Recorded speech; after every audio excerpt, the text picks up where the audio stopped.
Live. Everywhere. On netrootsradio.com.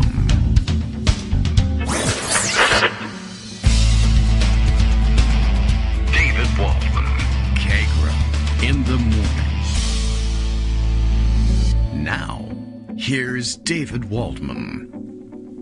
Hey, good morning, everybody. How you doing? It is Monday, April 25th, 2022. Time for another show. Time to make reference to our Eastern Orthodox friends, for whom I guess technically it's Easter Monday for them. I don't know if they do Easter Monday per se, but Eastern Orthodox Easter. Didn't really think about that yesterday. We should have given some time to that. Anyway, welcome to the show. If you're Eastern Orthodox, you can tell us whether or not that's a real thing in terms of celebration of Easter Monday, and then we'll tailor our programming appropriately. If you also tell us how to do that, it should be an easy thing to do. Okay, good morning, everybody. Bill tweets us all the way from Portland, Maine, to let us know how things are going in his neck of the woods, or how he thinks from his neck of the woods things should go in our neck as well. A lot of necks going on in this. Let's see. The Kagro in the Morning radio show is live now. Check so far. Sadly, this is the last time I can promise this program on Twitter. True, because Elon Musk says I'm a stupid libtard duty head who ain't worthy of licking his boots. Oh well, maybe I'll take up knitting.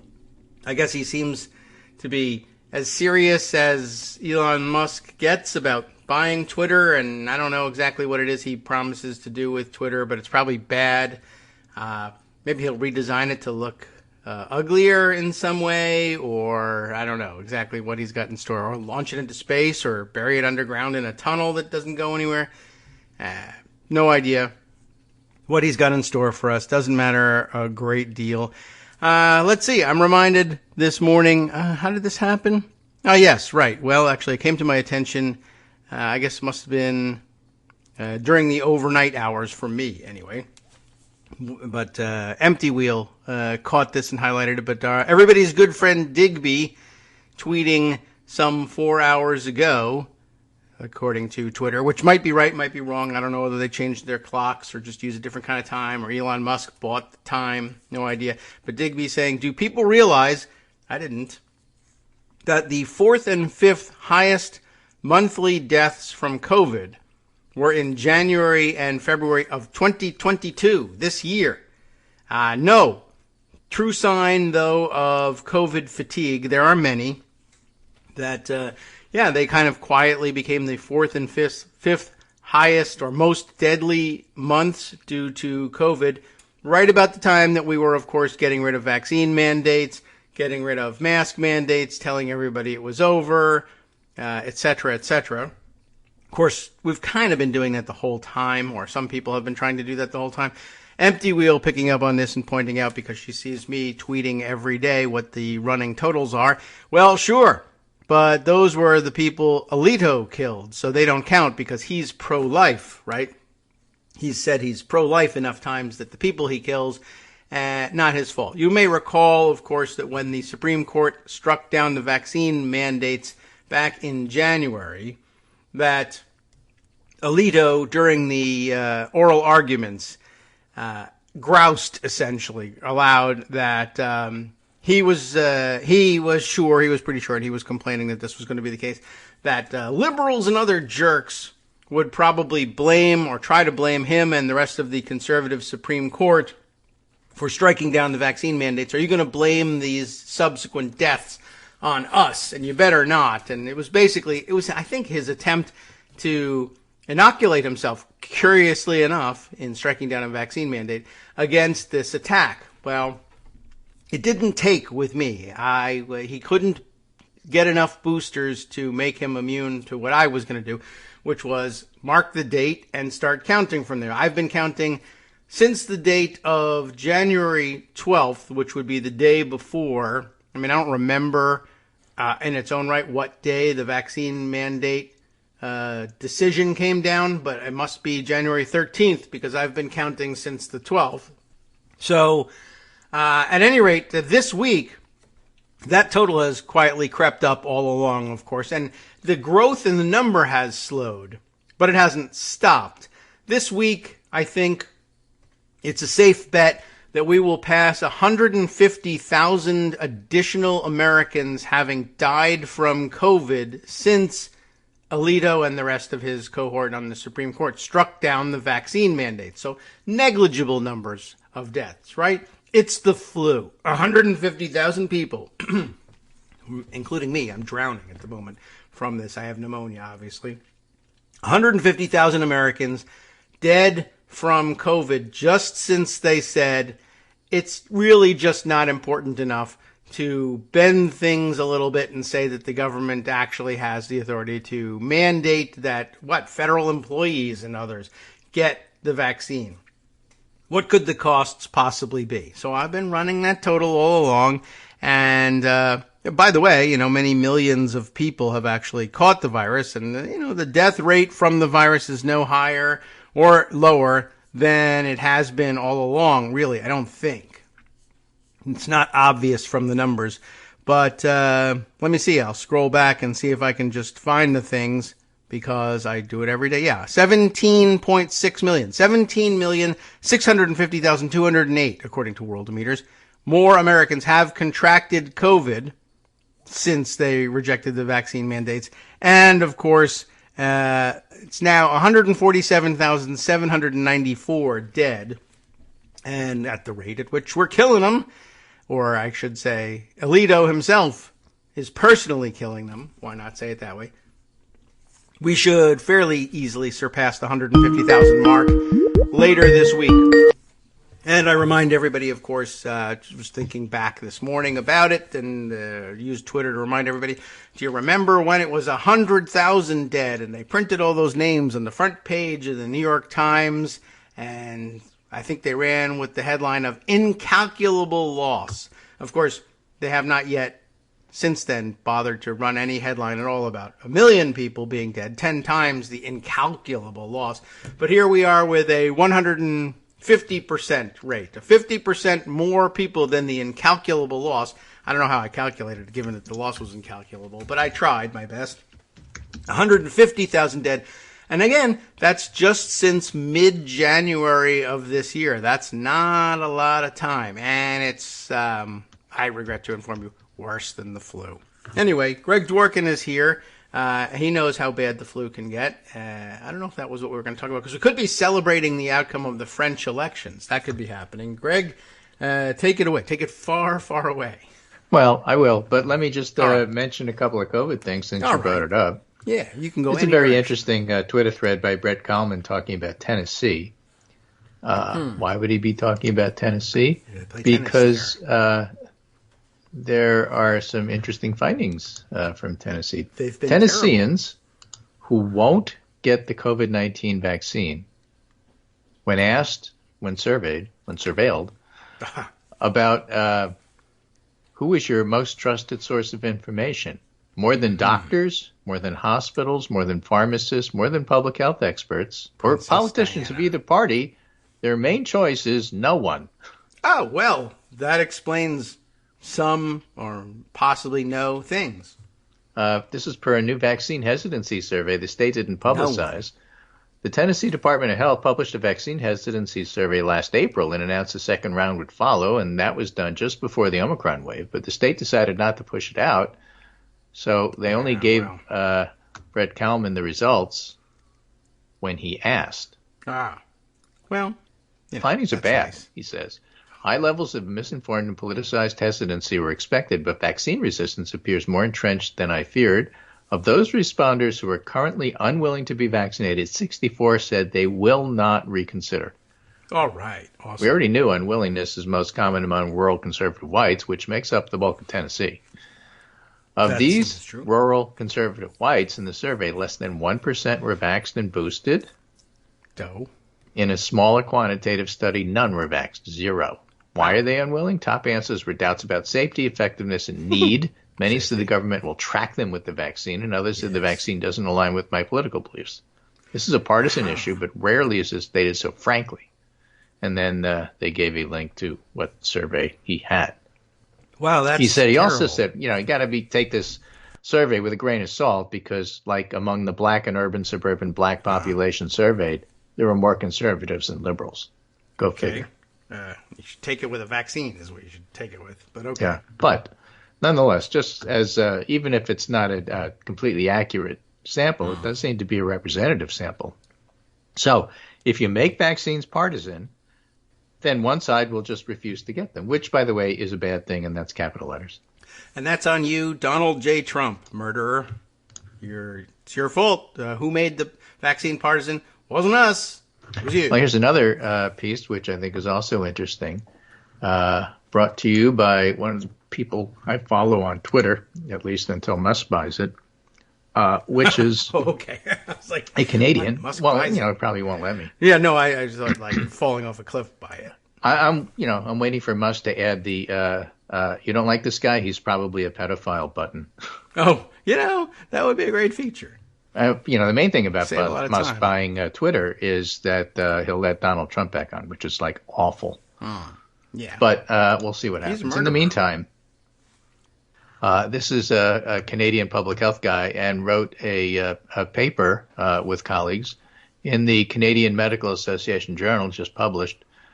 Impact of population mixing between vaccinated and unvaccinated subpopulations on infectious disease dynamics. Basically, he put together a model. It's a mathematical model. All right. And if you take vaccinated people and unvaccinated people as separate populations, obviously the unvaccinated people are at higher risk for getting COVID. Yeah. If you mix them. Yeah. The vaccinated people help protect the unvaccinated people so that their risk of getting COVID goes down, which makes sense because they're exposed to some people who, probably don't have it. The vaccinated people's risk goes up.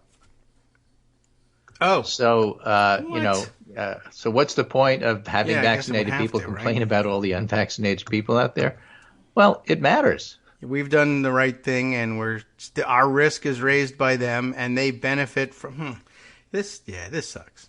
Right, so using simple mathematical modeling, we've shown that although risk associated with avoiding vaccination during a virulent pandemic accrues chiefly to those who are unvaccinated, the choice of some individuals to refuse vaccination is likely to affect the health and safety of vaccinated people in a manner disproportionate to the fraction of unvaccinated people in the population.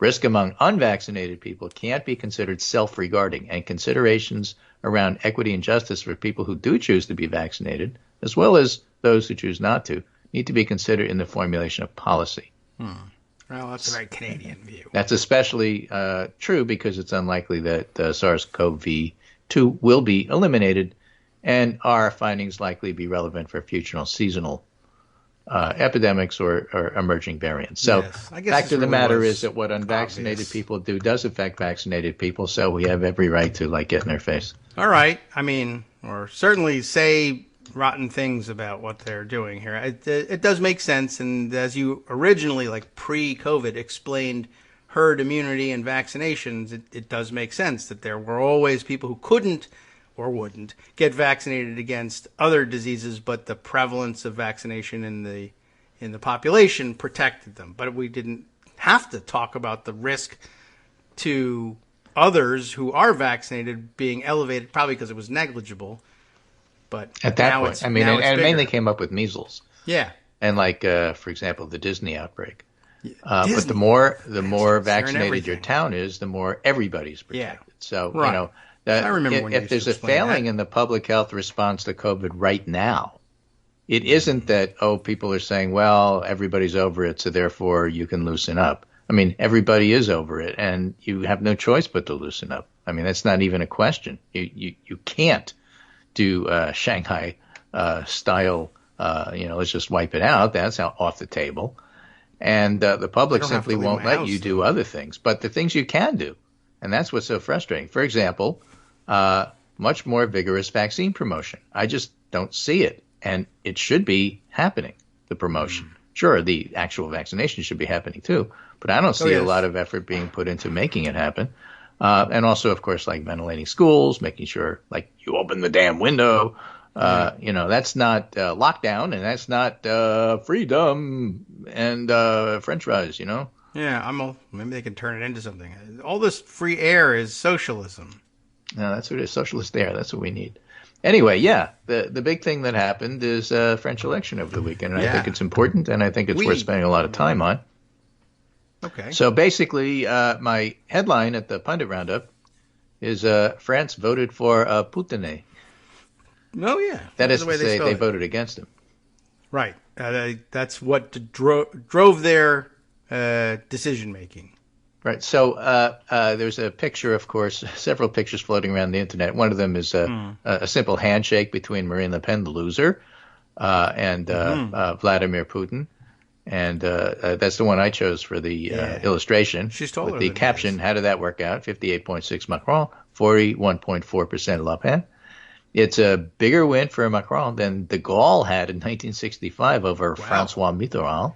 I think de Gaulle only won by 10 points, and Macron won by 17. Wow. Here. And the other picture, I think, which was great, is that there was a picture of Putin meeting at a table with Macron at the other end, long football-sized table. I think that was the original. Right. And then there was a tiny table with Putin and Le Pen. And so that was what France was voting on. You were voting on the size of the table. I guess so. Well done to France. Yeah, there are some detractors somehow who, are trying to either minimize the win or say, well, people were really not voting for Macron. Of what I was writing about. I mean, Chris O'Brien on Twitter, for example, says the New York Times has a dangerous obsession with Le Pen. A quick review of headlines in the past month. 1. Marine Le Pen is as dangerous as ever. Number 2. Macron may keep the presidency, but Le Pen has already won. Ooh, I mean, these are like written by New York Times pitchbot. Le Pen closer than ever to the French presidency and to Putin. Reinvented Marine Le Pen threatens to upend French elections. Macron to face Le Pen for president as French gravitate toward extremes. The centrist won by 17 points.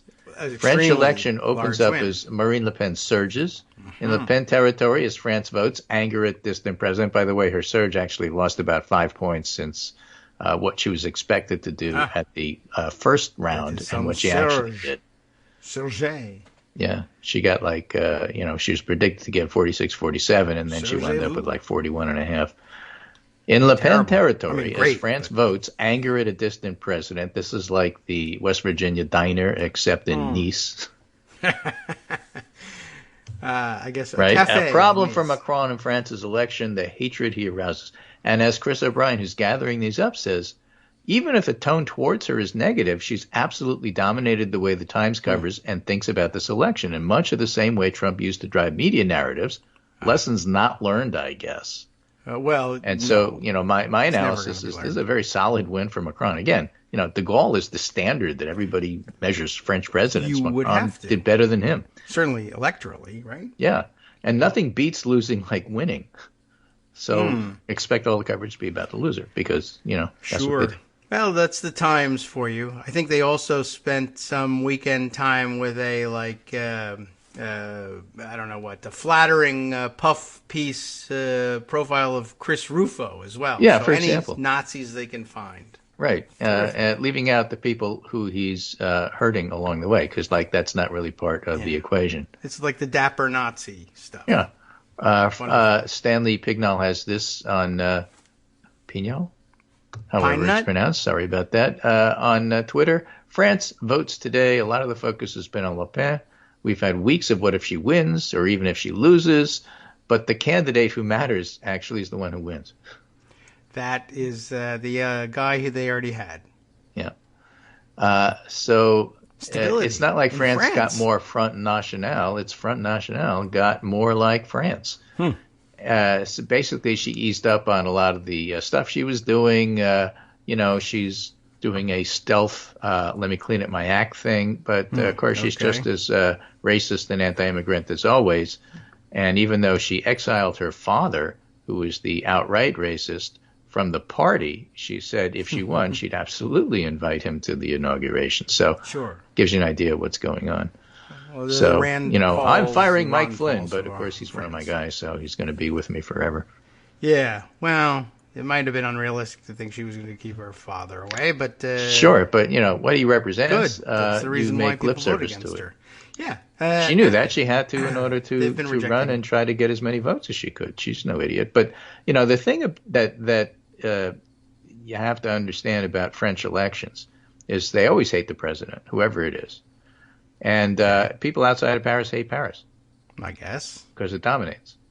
Yes. I suppose just like, rurals in Illinois are not real keen on Chicago.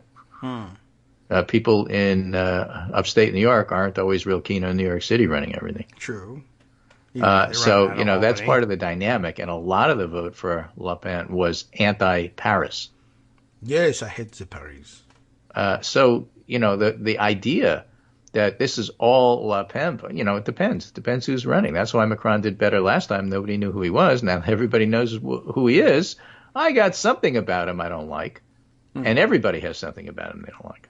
I mean, me personally, I got a lot about him I don't like. I think he's arrogant. I think he's elite. I think he speaks down to workers. I don't like that. But, if I were French and I had this vote coming up, it'd be no brainer because no way could you vote for Trump, Le Pen, that other the fascist, whoever. Putin, right. Okay. Well, I mean, it seemed pretty simple to me, and France coming through. Great job. And they did come through. So it wasn't just France. It was also an election in Slovenia. Oh. And the country's prime minister says the Times' Janez Janša, a Trump admirer, appears to have lost to centrist rivals. Terrific. Boris Johnson's in trouble in merry old England because apparently he got fined a whole lot for breaking COVID rules, and there's still a white paper coming out by Sue Gray that's going to talk about his performance, which is rumored to be pretty excoriating for him. And so even though the no confidence votes have died down just a bit because of the Ukrainian situation, he's still in political trouble. The point being that this weekend was pretty bad for populists. Now, Johnson isn't in the same group as, let's say, Nigel Farage from England or Marine Le Pen in France. Right. But he's he's part of the architect of Brexit. Right. And don't forget that. And, he's anti-EU. And he can say all the nice things and do all the nice things for Ukraine right now. But he's not one of the good guys. Yeah. And I won't be sorry to see the Tories go. And by the way, there's a lot of Russian money backing the Tories. Oh, yeah. Everyone remembers, what do they call it? London grad? Is that what they call it? London grad is what they call it. That's where a lot of the money gets hidden. I guess I didn't remember it. Germany, there was a big profile of somebody we've talked about on the show in the New York Times, Gerhard Schroeder, who's an ex He's no chancellor, Kirkman, but yeah, and an oligarch now in Russia's oil and gas industry who has no regrets about the way Germany's integrated with Russia, because after all, it's made him a lot of money. Right. He'll be dead soon. And Olaf Scholz is in a lot of political trouble, political pressure for not being more forthright in backing Ukraine and simply saying this is something we have to do. Is the overly cautious, well, you have to do cost and benefit. And meanwhile, the Italians are saying this is all about freedom and fascism, and you got to choose sides, and we're all in. And the Germans, not the German people, the German politicians, and not all the German politicians, because it's a coalition government. Remember, it's a stoplight government. Okay, yes, right. Red, green, and yellow together. Mm-hmm. So the Greens are like, we're all in. We're with Italy. And the Reds are saying, well, you got to be really cautious here because, it's all about business and we have to preserve our guy. Read the room. This is not what's going on right now. So there's a lot of pressure on him to step it up a little bit. It'll be interesting to see how that shakes out. And so what happens internationally matters here, even though Americans don't really care. And they should. So I'm just letting you know about all this stuff so that you have more to care about. If we could get the Kardashians to care on their show, then more people would be interested, I guess. Right. That's what drives the news cycle somehow. I don't know how. Well, boy band troubles with K-pop are far more popular than French elections. Yes, I think. And by the way, if Elon Musk can fix that in terms of promoted tweets and what gets, I don't know who's writing the algorithm feeding me the ads on Twitter, but I don't know where you got the idea that I know which Kardashian is which and so should watch the show, but it's not happening. So, maybe serve up something else. If Elon Musk can fix that, well, I can't stop him from buying the place regardless, but I don't know. If it's going to be a disaster and I'm going to let Trump back on, please fix the ads. Well, again, just a reminder that freedom isn't free and republic if you can keep it, and it takes work to, keep up with what you're at. And, in general, the American voting population right now is uneasy about a lot of things, war, inflation. If you read conservative commentators, it's 100% about crime. Okay. Because to them, it's 100% about crime. Sure. And it's been 100% about crime ever since they've been writing, but it's especially 100% about crime ever since Black Lives Matter. Oh, yes, because of something. So it's like 100% about crime, but also it's really important to look at these other things, including inflation. Okay, I guess. That makes more than 100%, but that's okay. It's 100% about crime. That's what you have to understand about the American population. I guess so. Stop letting people steal your guns from out of your cars, and then they're worried because everybody's stealing their thunder. Okay. Well, they're stealing their thunder sticks from their storage rooms anyway. Okay. Well, yeah, that's always seems to be their focus, and not much you can do to change it. Even the never Trumpers are no help when it comes to accurately diagnosing the true problems at the core of our society, but that's the one they like, and that's the one they're sticking with. Okay, well, we'll be right back after this 2-minute break. Probably do some crime in the meantime. You can do what you like. We'll do a little bit of Ukraine. Hi, everybody. It's me, David. Let's change things up from the old fundraising pitch for just a minute and talk instead about how you can be a part of our show. If you've got a smartphone or any other electronic recording device, why not sit down and record a segment for us? Read us an important article and give us your take. Or read one of your own original essays, or even just give us your commentary on something you'd like to share that's important to you. Then send the file to me at kagrox@gmail.com, and I'll try and work it into the show. Short segments, a few minutes in length, are easiest to fit in. And of course, I can't always guarantee that I'll be able to play everything, but if you've ever shouted at your radio or TV about something you wish was being covered, here's your chance to change that. Make the show your own. Send your submissions to me at kagrox@gmail.com.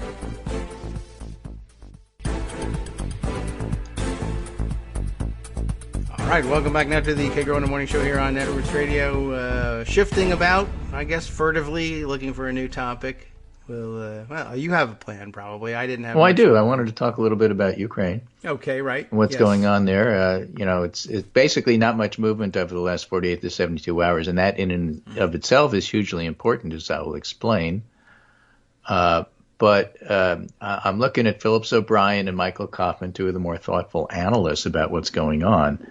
And again, I think it's really important to read these guys because they balance out the impression and framing one gets from places like the New York Times and Politico, where Ukraine is nothing but desperate, and everything is awful, and things are going to collapse, and none of that's true. Well, it's true, but if you talk to somebody who's right outside of Mariupol on the Ukrainian side, and they keep getting shelled every day, and you interview them, they're really having a hard time.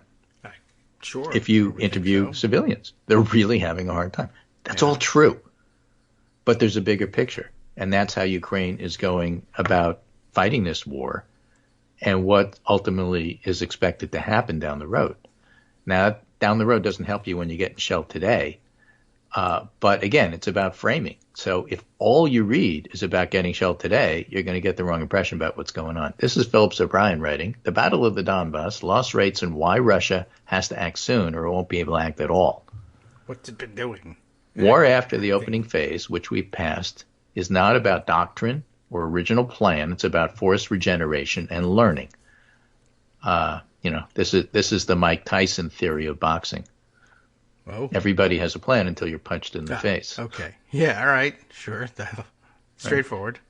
That's what Russia's trying to do now, regenerate its damaged forces in Ukraine to build up enough power to take the Donbass and much of the south. You've read about their aspirations and their publicly stated goals. They want a land bridge to Crimea. They want to take over southern Ukraine. They want as much land as they possibly can. They want to threaten Moldova, which is on the map over to the left of Ukraine, but not on the water.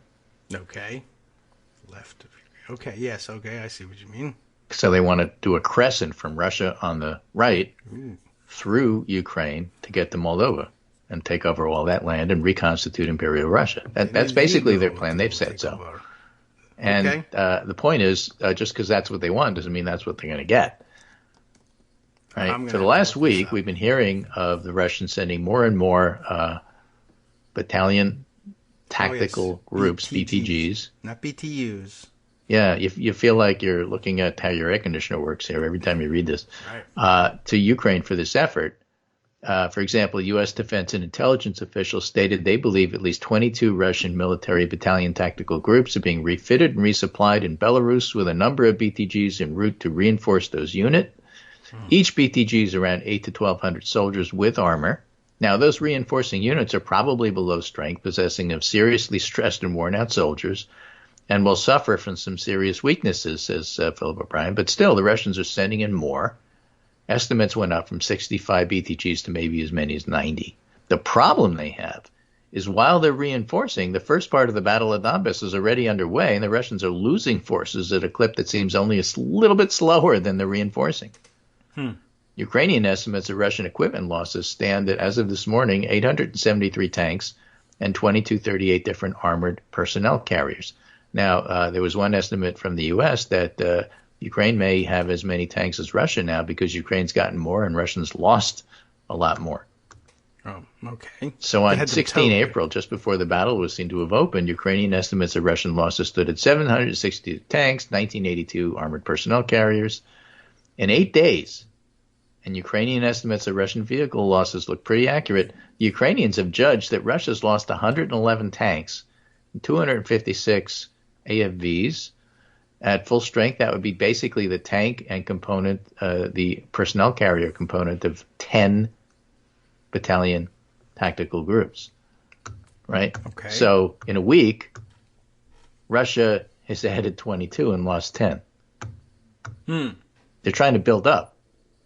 If the Russians are sending in smaller, more scratch BTGs, the loss could be closer to 15. It would represent half, if not more, of the Russian reinforcements. In other words, if the Russians don't act within a week and these loss rates continue, the Russian army in Ukraine might not be much stronger than it was before the battle started, even though they're trying to reinforce. Okay. So for all the talk of military learning, it seems the Russians have been unable to build up a large force to attempt a breakthrough of Ukrainian forces in the Donbass, but are instead drip-feeding them into action as they did in Kyiv. And that seems to be the view of the Institute for the Study of War, too. That's an American think tank.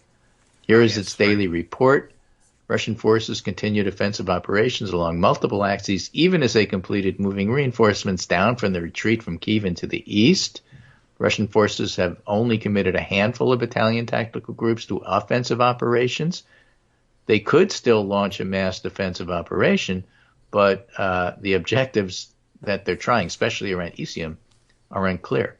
So a quick summary, if Ukrainian loss estimates for the Russians are anywhere close to accurate, Russians are losing forces at too high a rate to generate force needed for a breakthrough in the Donbass. Moreover, they're not showing enough adjustment. And then here's another report on the failures so far of the Russian military that he cites from Jack Detch, who's I think Financial Times military reporter. Ukraine has repelled numerous Russian assaults on the Donbass line of control, inflicted significant cost on invading forces despite ceding some territory. When they cede territory, it's tactical. What that means is they pull back, Russians advance, stretching out the supply lines, Ukrainians circle around, destroy the supply lines. So giving up territory isn't always bad for your side if you basically entrap your very predictable opponent into doing something that's going to wind up hurting them. It's a trap. It's a trap, exactly right. Okay. This also, Michael Kaufman, another thoughtful analyst. I've been traveling and not writing much these past 2 weeks. Some brief thoughts about the second phase of the war, Russia's offensive to retake the Donbass and implications. And without national mobilization, I think the Donbass is the last major offensive the Russian military can attempt given the current state and availability of forces. So if they don't nationalize the war, start drafting everybody, they're not taking Odessa. They're not going to Moldova. They're not going to link up with Transnistria, which is one of their separatist enclaves in Moldova. Oh, they don't have enough people to do it. Whether it succeeds or fails, the Russian military will be largely exhausted in terms of offensive potential. Again, I'm just trying to contrast this with what you're reading in the papers of record about how badly things are going for Ukraine and how Russian attacks are hitting them hard, which they are. I mean, this is artillery, and until the artillery is suppressed, a lot of people are going to die, which doesn't tell you how the war is going in terms of who wins. Different issue. Yes. Well, Russian attack thus far seems to be an advance on Slovensk from Isium, pressing the Severodonetsk salient, and pushing southwest from Isium to attempt a partial envelopment of Ukrainian positions. And that's a risky operation because Ukrainian forces have been reinforcing, and even if Russian forces make gains, they could be pressed to hold territory and vulnerable afterwards. So if you don't have enough forces, you can't hold what you get. And Ukrainian forces appear to have conducted a tactical retreat in some areas, blown bridges, and could position for a counterattack to threaten the sustainment of the Russian offensive. Russians have taken heavy losses in manpower and equipment. Everybody seems to agree on that. Far fewer combat-effective formations available. Not clear what we are calling a BTG anymore. And their level of manning, Russian reinforcements are far from sufficient to replace earlier losses. In the south, Russian forces are still tied down in Mariupol. Remember, they claimed they took the city like a week ago. Yeah. Putin's announcement that they're going to avoid storming as Azovstal probably reflects that they can't afford to lose further manpower. Then they changed their mind and said they would, and it's still not clear what's going on there. But Russian forces in the southwest along Kherson City are struggling to consolidate a defensible perimeter west of the river. The units deployed there are relatively light and under pressure. Expansion of support to include armor, vehicles, and artillery is going to allow Ukraine to replace losses and equip reserve brigades. Hence, the general trajectory of correlation of forces in this war is not in Russians' favor. If the Russian military sends units in piecemeal, sticking to roads with narrow advances, they'll be defeated by Ukraine as they have in other battles. And I've seen them make adjustments in some areas, but some of the problems are structural.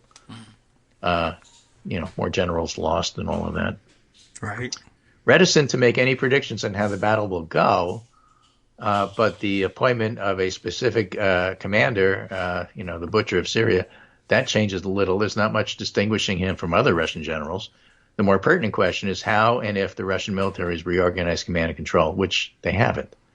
So it's too early to predict what the next phase might look like, and it depends on what Ukraine chooses to do. But in addition to, the note about the horrible humanitarian effects of Russian artillery barrages, are lots of stories about Ukraine getting, and in fact, Zelensky acknowledged this over the weekend when American officials went to visit him, that he's getting heavy-duty equipment from the U.S. and other places, and he's very thankful for it, and, it'll make a difference, and his side is going to win. Oh, well, of course, he has to say that, but, I think there's a lot of truth in all of that. Well, if he was going to lose and lose fast, the time has come and gone. So. This is the reference to the generals. Military intelligence, according to the Kyiv Independent. 2 Russian generals killed near Kherson. According to the Defense Ministry's intelligence directorate, the military hit a Russian command post near occupied regional capital Kherson, allegedly killing 2 Russian generals and wounding 1. Phillips O'Brien writes, before this becomes a meme, we should step back and understand what this means for how Russia and Ukraine are waging war. Protecting command and control, that is to say generals, is one of the fundamental goals of any military. Right. Eliminating them is a primary aim of the other side. So the Russians are patently unable to do one of the basic tests of a competent military, and the Ukrainians are doing the difficult part. Yeah. And that needs to sink in. All right. So Russia can't protect their generals, and Ukraine is knocking them off. Knocking them off is harder than protecting them. Yeah, well, advice for Russian generals: don't go into those command posts. And meanwhile, a list of Russian Starbucks. oligarchs who've been found dead in mysterious circumstances since What? January per Newsweek. And he lists 1, 2, 3, 4, 5, 6 of them. No. And notes, I'm not sure if it's more dangerous to be one of Putin's oligarchs or one of his generals. Really? If they ever find out that any of these guys really are faking their deaths and absconding to the West, that would be bad. Well, yeah, I'd enjoy it. But yeah, I hope they bring a submarine with them, right October. Let them live in Montana. That's all they're looking for. So this is a piece called The Captain and His Ship by Sam Green, Why Public Opinion Still Matters in Russia and How It Might Be Shifting. Okay. And he points out Vladimir Putin's regime has a bad habit of telling people they don't exist. Whether he's refusing to count the votes of people who oppose him, denying them the right to even think of themselves as Russian, the message that you're no more than a fly, which is one of his frequent sayings. Really? By the way, the man does not look well. Well, lots of pictures and video of him in interviews with him, gripping a table. So you can't see the tremor in his hand that people think might be Parkinson's. Oh, okay. Has been the consistent subtext of Putin's conversation with voices of dissent. It's jarring to see him use the same tack against those whose sons and husbands are dying in this senseless war. And this goes back to the cruiser Moskva. Okay. Right? It's bad enough that the Russian Ministry of Defense claimed that the cruiser Moskva sank of its own free will. Well, free will, not widely found there. Worse, in every possible respect, was Moscow's insistence that until it admitted one fatality on April 23rd, none of the cruise's crew had been killed. That insistence defied logic and belief and will almost certainly have sapped the already flagging morale of Russian sailors and soldiers, but it also made the relatives of missing Moskva crew members fighting mad. The father of one missing conscript has taken to social media to berate the commanders who continue to deny the reality. And this is what he says. My son is a conscript. His direct commanders from the Moskva told me if he isn't listed as killed or wounded, but he's been listed as missing. Okay. A conscript who shouldn't have taken part in combat is listed as missing. Guys, how do you go missing in the open ocean? Fall off. He went for a walk, didn't come back. The independent investigative reporting site Agentstvo found another aggrieved parent whose son evidently died on board the Moskva and who also can't get a straight answer from the military. And then the Belarusian site has more. And all of the families who lost their sons at sea share the same experience of silence from the state. And this has happened before with the Kursk. When that went down some years ago, a decade ago, and got into real big trouble because they kept denying anything happened. So I said before, this kind of thing is jarring. But it isn't surprising that families of sailors lost in the Kursk disaster were treated the same way. So were families of people killed during the botched raid on the Dubrovka Theater in 2002. Okay. Exactly why the Kremlin behaves this way is a question for another time, but the result is always the same, a constituency who learns not to trust the state. And there are signs that mistrust is beginning to impose costs on the Kremlin. Reports that the military and paramilitary service has been facing increased refusals to serve in Ukraine, of officers resorting to threats of prosecution, often evidently in vain. And this is the context in which we should read Putin's decision to order the military not to storm the steel plant in Mariupol. He needs to be seen as preserving the lives of Russian servicemen, basically because he's looking so bad about denying the reality of the Moskva. Okay. And reactions to casualties aren't Putin's only public opinion problem. And by the way, that also includes the dead soldiers coming back or not coming back and left there. Yeah. And there's a lot of them. And so there's an angry constituent of Russian moms, there. Yes, very powerful. So risk is one of the autocrat's most powerful allies. And Russia is now a much more repressive place than it was before the war. But the velocity of repression has subsided, and that may not be a good thing for the Kremlin. He's basically making the point that as Putin ratchets up the repression, you don't really know where it's going to end, and so you're nervous about everything. But once it's clear that these are the rules and this is the guideline and that's where the line is, then everybody invents ways to get around the line. Okay. Here's what I can say. Here's what I can't say. Here's They're what I clever can do about going that. up to the line. Now that I know where the line is, I know how far I can go, and I'm not afraid to go there. Yeah. But if I don't know where the line is, I'm going to be extra special cautious because the line may have changed, and I don't want to go over the line, and so I'm not going to say anything, that kind of thing. So when repression settles into a routine, citizens begin to gain confidence about the location of the line, he says, which allows them to walk right up to it without fear of consequences. Okay. So, are Russian opinions about the war shifting? Can't know. Can't do polling in Russia right now. But in a nutshell, he says, my argument was and remains the Kremlin has been successful in creating a rally around the flag, boosting not only approval for the war, but Russia's general sense of attachment to their country, motivated by a rather less positive set of emotions than, let's say, annexation of Crimea. But I have big problems, he writes, with assigning a number to the level of support, particularly when response rates are low and social pressure to give the right answer pretty high. And we don't know what the actual number is. One attempt to get closer to that was made by a couple of surveyors who ran an April 4th survey with what social scientists call a list experiment, a technique designed to estimate what percentage of respondents hold an opinion but are afraid to admit it. Huh. Okay. And their analysis, which is enlightening but far from an exact science, suggests that maybe 15%, 1/5, of respondents may be falsifying their opinions. That is to say, lying to pollsters about the war. And if they're right, then that's the number we should be thinking about. The 20 to 30% of Russians who openly oppose the war, plus the 15% who aren't afraid to say so, that's a lot. All right. It's like 45%.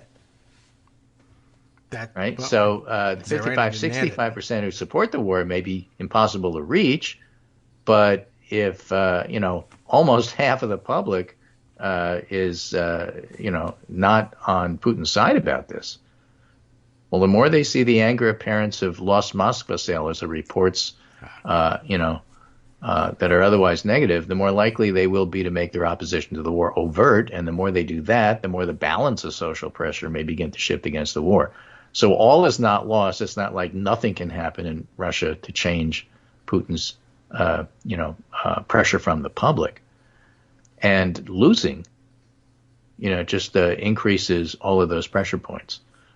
So again, there's a lot to be very hopeful about in the midst of all the bad news. Putin has no intention of stopping the war because he's losing. He knows he's losing. He feels like he can't afford to lose. He has to win. And there's a lot at stake: his own career, his head, his neck, his legacy, his dreams of imperial Russia, all of that, if he gives up. And so he can't, but he may be forced to. And at the same time, it isn't just the Ukrainians forcing him to on the battlefield, although that's a big part of it. But things, in fact, may change a little bit at home, giving him even more pressure. And the fact that some of his allies are starting to lose elections is bad for him. I guess that good for the world. Yeah. All right. Well, good job, voters, taking his legs out wherever you can. No reason not to try and do that. All right. Well, we'll have to watch this closely, and I'm all over the map, literally all over the map, looking at all the different fronts and where they think they're going. And the Moldova thing is an interesting angle. There's, I hadn't given it any thought, but I guess now people are worried about that. And I guess when you see it on the map, it makes a certain amount of sense. I suppose if you think you're going to conquer Ukraine, you might as well grab that too. It's just a little appendix, it looks like, to Ukraine. And I guess we'll have to learn a little something about Moldova and what they're all about. But they are Transnistria, the breakaway republic that Republicans feel like they have a foothold in, just like they did in the Donbass. I guess. Boy, I mean, and it's a tiny slice of land as it is, Moldova, generally speaking. So to have a breakaway region, there's not a lot of region left. If there's one that breaks away, I suppose. I got on the ground, I'm sure that it looks like there's plenty of room for it. But on the world map, the European map, it's a small place to start with. Right. So what kind of effects do things like that have? I don't know. I have a little piece here that I had in the pundit roundup. Okay. From a NPR London correspondent named Frank Langford, who says he met an architect and photographer in Finland. Finland. Okay.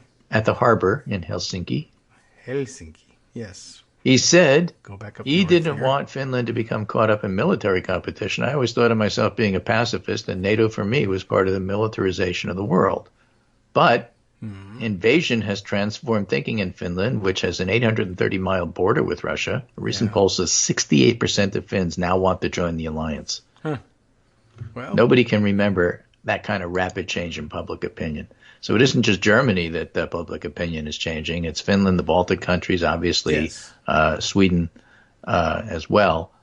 And the brutality, he writes, I guess, woke many people into a world where we have an aggressive authoritarian regime as our neighbor, said this fellow. Or a different fellow. A legislator who serves on the Parliament's Defense Committee says the intensity and the scale of the attack and the brutality woke everybody up. A different interviewee here, a longtime lawyer and lawmaker with the Social Democratic Party, hasn't made up his mind on NATO and says Finnish media is in a state of war psychosis. While the likelihood of Russian attack now is extremely low, some of the Russian units that border Finland have been redeployed to Ukraine.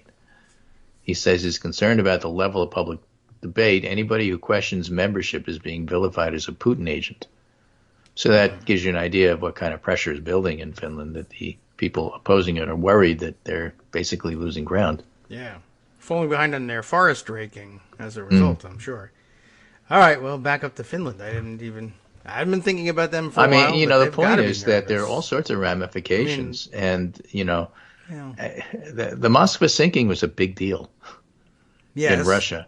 Sure. And it's going to be a bigger deal because the ripple effect of that is going to continue, so to speak. But the ripple effects of the invasion on the Baltics and other countries, from Poland to Germany to Slovenia, Moldova, are there as well. I mean, it takes a while to get all this stuff sink in. But, arguably, as anti-Paris as much of France is, the Ukrainian invasion lost this election for Le Pen. Yeah, that's got to be a huge impact. Slovenia is a long way. They'd have to roll through a lot to make it to Slovenia. They're prepared. But they used to. I don't have the article in front of me, but there was an explainer. I don't think it was a Voxplainer, but it was an explainer. All right. With the whole idea of what Putin's vision is that NATO is going to self-destruct. Okay. And you're going to have some neutrals. Yeah. You're going to have the end of NATO as an entity, so you're going to have an incredibly weak Western Europe, and you're going to have Mother Russia being the strongest of the new bloc, BLOC, new kid on the block, where Russia will be the ruler of places like Moldova. And expansion into places like Slovenia, where they weren't, really seen as going, because that's a long everything in the West is so weak. Who's going to stop them? I guess. I mean, I'm looking at literally. I don't know how many people would know it on the map. I found it. Right? Well, you need a map because the countries are changing. But they have to. You'd have to first of all, I guess, roll through the entirety of Ukraine, all the way to the other end, for them. And then continue all the way through lengthwise, all the way through Hungary, and I guess probably also Slovakia. While they were, of course, Hungary's an ally. They see Orban will let them in, and then Slovenia, and all the way to the Adriatic. Yeah, well, okay. I mean, you're we want warm water ports 100 miles from Venice at that point. Yeah. Okay. I mean, you look at it and say this is ridiculous. West of Vienna. If they act on it, which is to say shoot missiles at people to get there, I guess. It matters. Yes. Even if they're wrong, that they can do it. Right. I mean, I don't know. By the way, I will also note for the record that looking at Moldova and looking in the capital of, what is it, Chisinau, perhaps, is my best guess at the pronunciation. You're going to have to learn the capital. So I thought I would click on it and see, just map-wise. So what's going on in Chisinau? And I have to report to you, I'm dismayed to report that one of the major shopping venues there is actually called Moldova. They did that. The Dova Mall? It's called Malda, M-A-L-L, Dova. Like Moldova has it's Moldova. And I'm thinking I might cede that territory to the Russians as punishment for doing that. But there's a real life there, and there's a McDonald's in Chisinau and everything. Apparently, that's how you measure real life, obviously, to an American. But we're going to have to become familiar with Eastern European geography, which we never really had to do.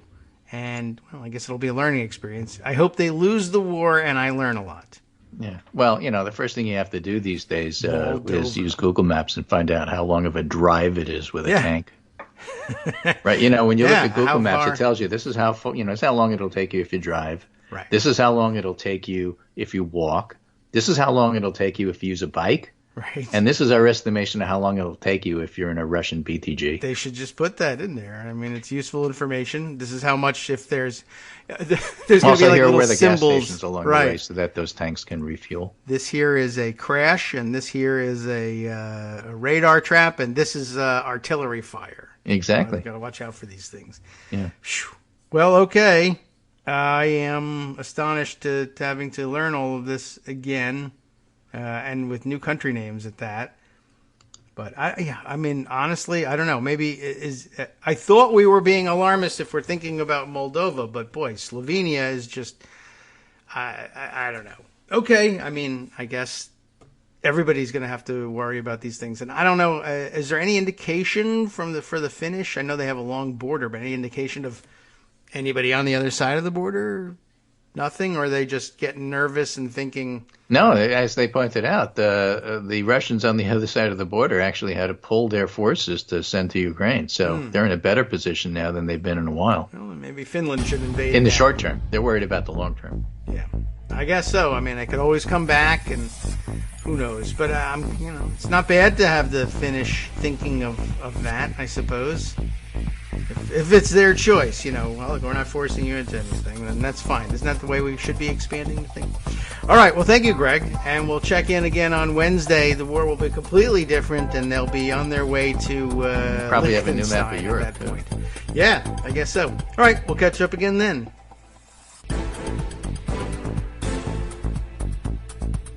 All right, welcome back now to the Kagro in the Morning Show here on Netroots Radio.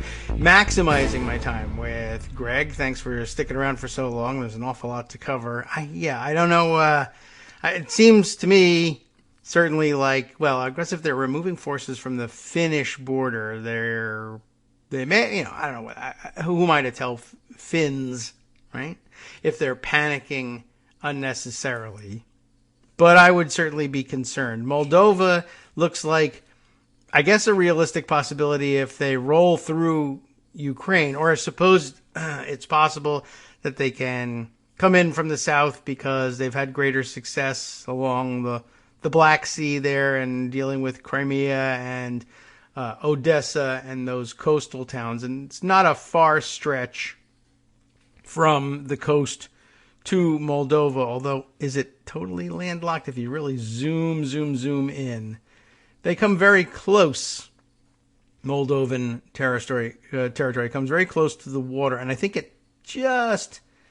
they must have, I mean, this is so weirdly designed that it must have some waterfront, but I don't know if that's like a legit port city going on in there, but they touched the one sort of, what body of water am I even looking at here? I'm going to have to zoom further out. It's a bay off of the Black Sea that I couldn't tell you. It's not labeled. And I'm not familiar enough with it. And it's not that big of a body of water that there isn't a causeway across the mouth of it anyway. So I don't know what I'm looking at. But you'll have to look at it on the map yourself. But otherwise, Moldova appears to be kind of landlocked on the, to the west of southern Ukraine, to the east of northern Romania. Just not a territory I'm all that familiar with.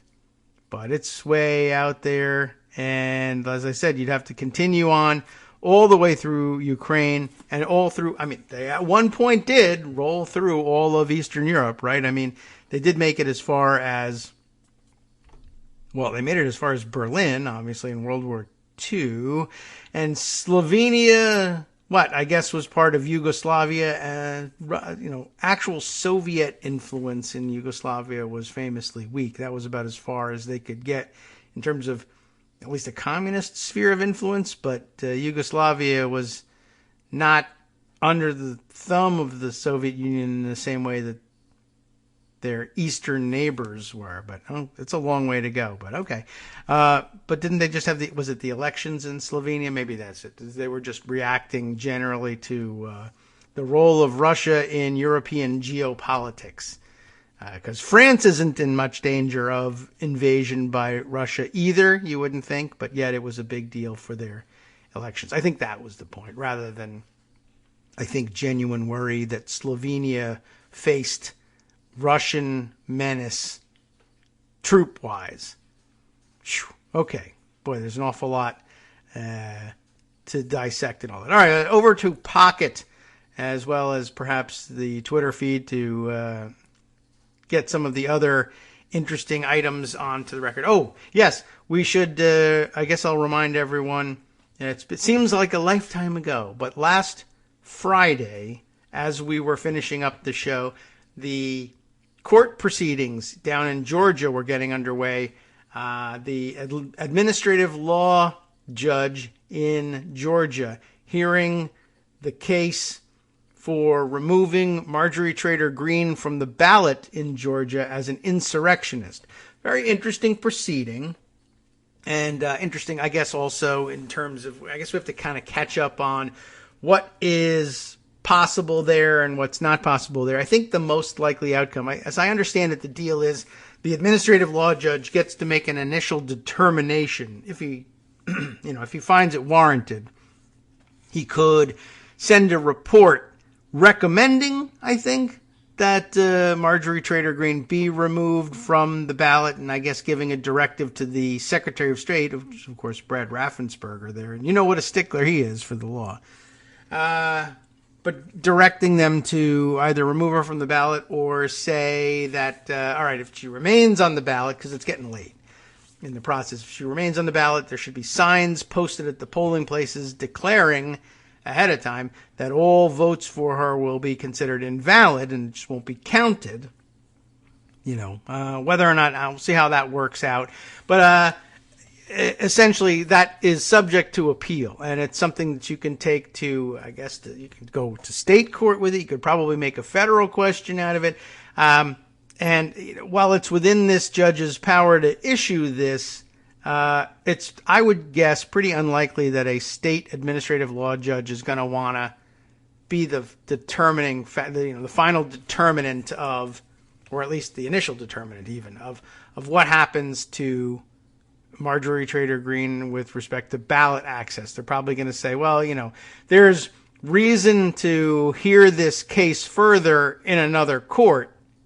It's not an absurdity that we are just going to throw out. There's a case that can be made. But it's also pretty likely, I would guess, that they might say, well, they've made an excellent argument for why they think they can bring this case, but they haven't, conclusively proven that she, whatever it is, however you would try to define it, that she is, as a matter of fact and as a matter of law, an insurrectionist. And so, therefore, the 14th Amendment applies to her. I mean, you know it, I know it, I think we all get the sense of it. And that was what the hearing really illustrated was, every answer from her when she was under examination by the plaintiff's attorney was, I mean, I want to use the term too clever by half, but there's no chance, there's no sense in which Marjorie Taylor Greene is too clever at all by half or by anything. If she's half as clever as she needs to be, perhaps that's something we could say. But it was very transparent, and it was very frustrating, I'm sure, for a lot of people watching too, that, there's no Perry Mason moment where everyone realizes, oh yes, she's been lying the whole time and she's just been caught. And it was never designed to do that, and you're never going to really get that in a courtroom. But I think the best they were hoping for there was to establish a record of, she's evasive with every question. She has to carefully construct every answer to not give the game away, and everybody can see through that. But there's no jury in this case to decide that, we can see that she's lying. The judge could kind of do that, But again, it is Georgia, so it is not really all that likely that a white judge in Georgia is, although it didn't look like he had any particular affinity for her, but, I just don't think I don't think he wants to make waves and give over this momentous decision. Anyway, the questioning was really annoying. Her answers were equally annoying. She was basically smirking through the whole thing, thinking it was very annoying to watch her think that she was outsmarting the law. The law can't touch me as long as I don't confess, which is not actually true. And there was some satisfaction in the fact that the judge ran a pretty decent courtroom and was, okay about reminding her, like, hey, well, one, you're under oath, and two, you have to answer these questions. You can't just speechify against everything. And so when she was asked point blank, did you say XYZ? They'd quote her, essentially. Did you say this? And she was stuck having to answer, well, I don't know. I don't remember. Or either saying, I don't recall to everything, or saying that could be me. And then they would show her on the screen the tweet in which she said that. And then she would literally say, well, I don't know if that's real. I don't know if it's a fake. I don't remember tweeting that. Somebody could fake that, So they have to trying to establish the provenance of this tweet, and it was just stupid and annoying. Or maybe it was somebody else who tweeted it for me. Well, who controls your Twitter account? I don't know. I don't remember again. But anyway, the best you can do with a questioning like that. I mean, you can't force her to just break down sobbing and confess to everything. And you can't force me to say I remember either. So they weren't going to establish any real factual record. What they were trying to establish there, I gather, was a record of her demonstrating that she's unwilling to answer questions straight up about her role, and there's something that you can infer from that. And if there ever is a jury trial of any kind, then the jury will be entitled to make inferences from the fact that she won't answer questions. She won't even acknowledge whether or not she said a certain thing. It was a real annoying mess, but she didn't help herself any, that's for sure. And lots of people live tweeting the thing, and since then, I guess, writing things up, but I haven't really seen anything that's worth reading aloud at this point, describing the atmosphere in the courtroom and how she handled questioning. It was a mess. And of course, if you were a Marjorie Taylor Greene supporter, you thought she did a fantastic job. And she showed everybody that she's no pushover and she knows the law better than these fancy lawyers by just saying, I don't remember anything, and sitting there and saying, looking like an idiot. I don't know if I tweeted that. I don't know if I'm in control of my Twitter account. I don't know if I have a Twitter account. You look like an idiot, but remember also from last Friday that the playbook says that's okay. Yes, you will look like a hypocrite or look like a total space cadet. It doesn't matter. It's okay. As long as you win, you'll be fine. And if you win, then, then you win. And you can just point back to the win and say, that's all I was interested in. It doesn't matter that I look stupid. You always think I look stupid. Anyway, lots of good coverage out there. I happened to be watching at the time Jennifer Taub's live tweeting of what was going on. There was a little bit of, there were certainly a few places where I was frustrated with the judge, in that the judge made some assumptions that I thought he wasn't entitled to make about the way the questions had been answered, or whether or not the plaintiff's attorney was entitled to continue in a line of questioning until he got a real answer. And he was saying, well, the question's been answered, and it really hadn't. There were a few like that. But anyway, I shouldn't stick around too long to talk about that one. I can talk instead about a number of other items. Let's see. I have, for whatever reason, let me see if I can remind myself, something here from Reuters. Yes. An interesting story. Nathan Lane, not the actor Nathan Lane, but Nathan, Layne, Nathan Lane, writing for Reuters here exclusively. Well, he's writing exclusively for Reuters. The report is exclusive to Reuters. Local election chief threatened by Republican leader seeking illegal access to voting equipment. That's a little difficult to unravel. It is a local elections official who is complaining of having been threatened by a Republican leader.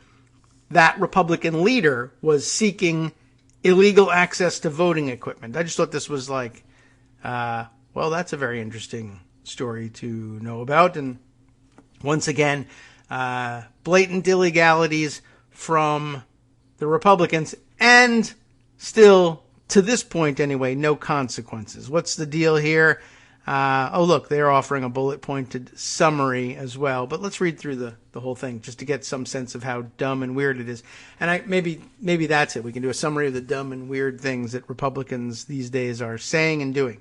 A local Republican leader in North Carolina threatened to get a county elections director fired or to have her pay cut unless she helped him gain illegal access to voting equipment, the state elections board told Reuters.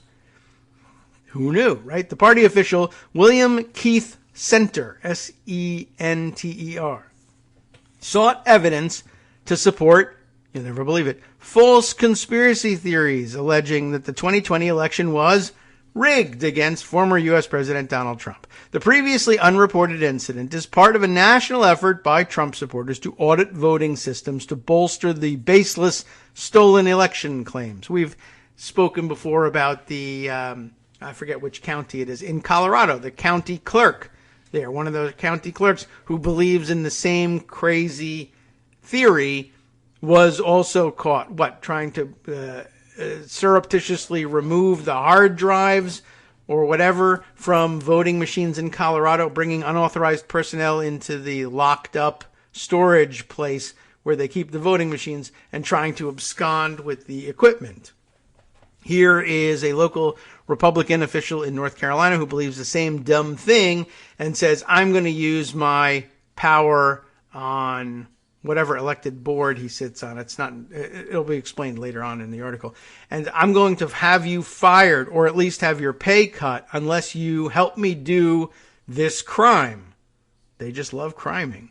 Center, who is the chair of the Surrey County Republican Party, told elections director is it Michaela, I guess? M-I-C-H-E-L-L-A, Michaela Huff, that he would ensure she lost her job. You'll be fired. You don't know who I am.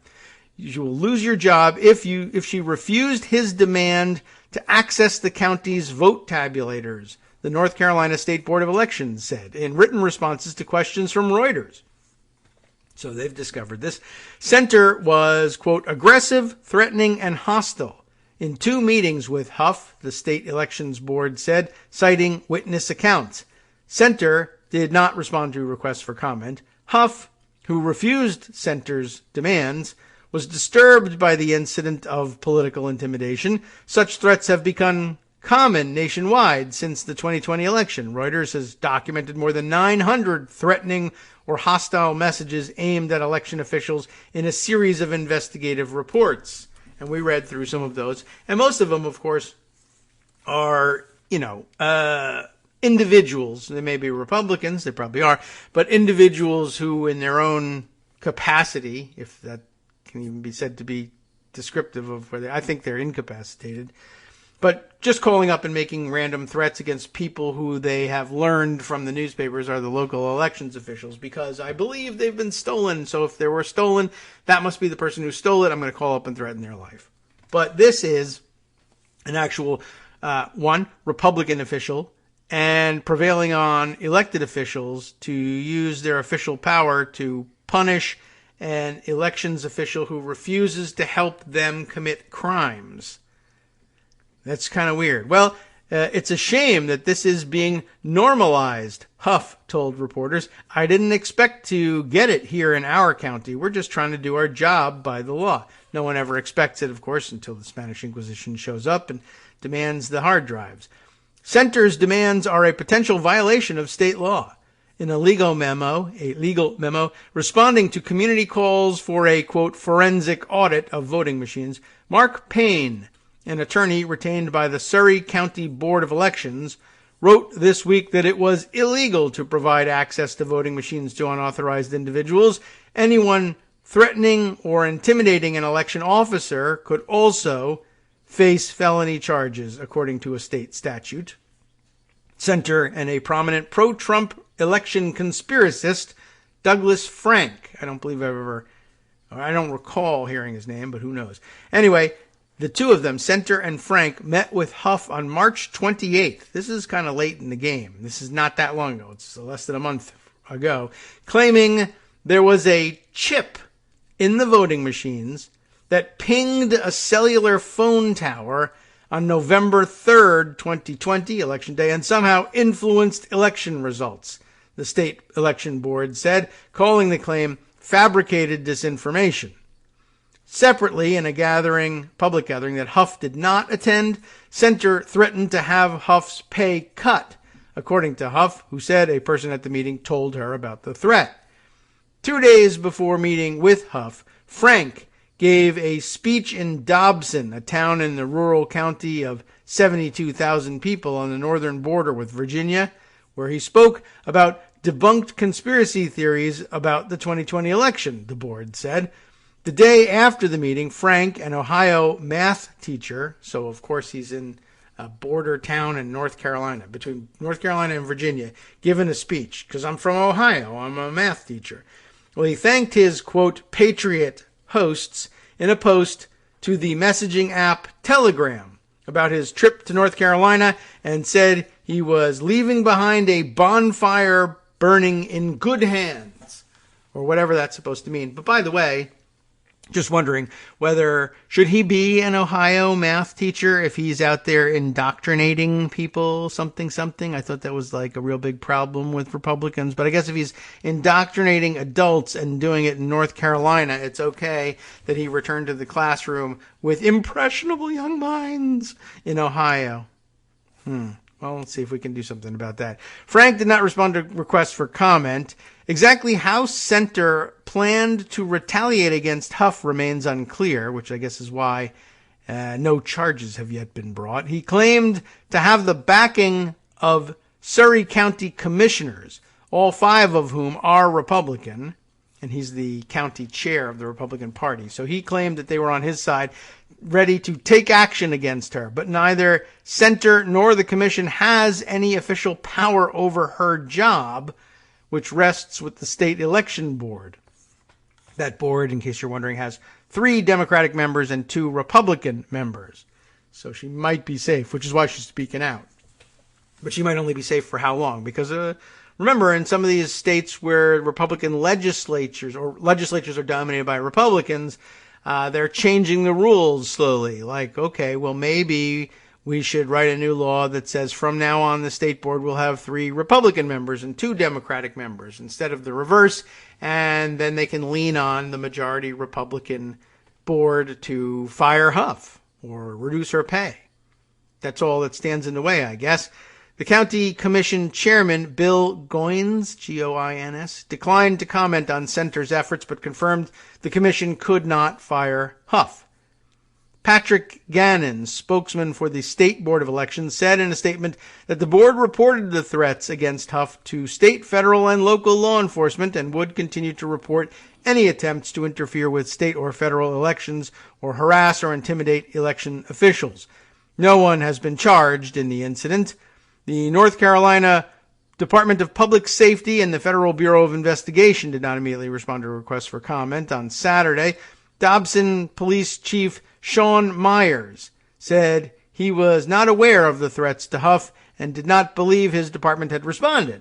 Sheriff Steve Hyatt did not respond to requests for comment either. So local law enforcement, I think, to date, appears to want to look like they remain more or less ignorant of what was going on there. But activity on that front happening all over the place. I can report to you that yesterday there was a Republican primary gubernatorial debate in Georgia where current incumbent Republican Governor Brian Kemp, who many feel manipulated the outcome of his election against Stacey Abrams, is facing off against ex-Senator, ex-Republican, well, current Republican, but ex-Senator David Perdue in a primary race for the gubernatorial nomination. And apparently the bulk of their debate was about Perdue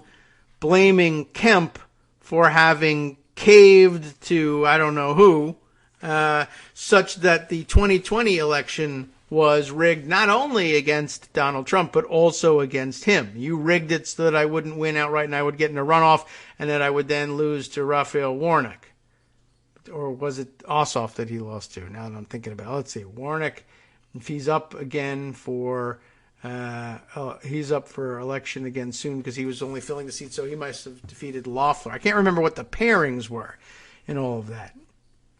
Anyway, but whatever it was, Perdue professes now to believe that he lost because Kemp somehow caved to, I don't know who exactly, but, well, let me see. Patricia Murphy was the Atlanta Journal-Constitution political columnist whose tweets I was following on this. Purdue's opening message in the first GOP governor's debate. First off, let me be very clear. The election in 2020 was rigged and stolen, he says. Then following up, Kemp's opening message was, I want to promise you, you know, it's more, well, he was focused on Stacey Abrams, but this was an interesting opener. I want to promise you this tonight. If you nominate me as your Republican nominee, I will work every single day, ellipsis, to make sure that Stacey Abrams is never your governor or your next president. They're very worried about that, of course. But early fireworks, Patricia reports, over the 2020 elections at the Republican debate. Perdue says he'd still be in the Senate if Kemp had not, quote, caved. Kemp says Perdue is lying and says weak leaders blame everybody else for their own loss instead of themselves. And very witty rejoinder from David Perdue. The only one lying here is you. So it's going great. They're, you know, happy to see them destroying themselves and one another. So, but just want to let you sort of know where that race is headed. Among the primary contestants, the fight is about who believes more strongly that the election was rigged and stolen. That's just great. All right, let me see. I wanted to scroll back and see whether there were, I think that there was some other commentary that surrounded the story that I read from Reuters there. And I feel like I'm missing some angle on the story that I might have meant to highlight.